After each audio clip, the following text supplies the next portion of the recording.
মাছে ভাতে বাঙালি, খাবারের তালিকায় মাছ না হলেই নয়।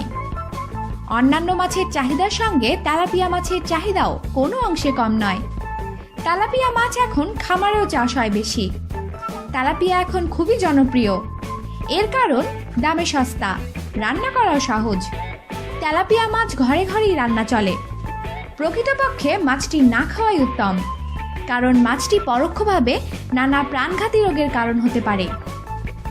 চাহিদা থাকায় তেলাপিয়া এখন খামারে চাষ করা হয়। এক একটা খামারে বিপুল মাছ চাষ করা হয়ে থাকে। এ মাছের খাবার হিসেবে বাজারে বিক্রি হওয়া কোনো মাছের খাবার দেয়া হয় না। খাবার হিসেবে বেশিরভাগ ক্ষেত্রেই যা দেয়া হয় তা হলো হাঁস মুরগির বিষ্ঠা। এ খাবার খেয়ে রোগ জীবাণু শরীরে বেয়ে বেড়ায় তেলাপিয়া। এ খাবার খাওয়া এসব খামারের তেলাপিয়া খেলে হৃদরোগ, পক্ষাঘাত, এমনকি হাঁপানিও হতে পারে। এসব তেলাপিয়া খাওয়া মানেই হার্ট অ্যাটাকের পথ সুগম করা। এতে প্রোটিনের মাত্রা খুব কম থাকে। এদের শরীরে ডিবুটাইলিন নামের এক প্রকার কেমিক্যাল জমা হয়। এই ডিবুটাইলিন হাঁপানি, মেদ ও অ্যালার্জির জন্ম দিয়ে থাকে। এদের শরীরে ডাইঅক্সিন থাকে। আর মুক্ত পানির তেলাপিয়ার চেয়ে খামারের তেলাপিয়ার শরীরে ডাইঅক্সিনের মাত্রা 11 গুণ বেশি থাকে।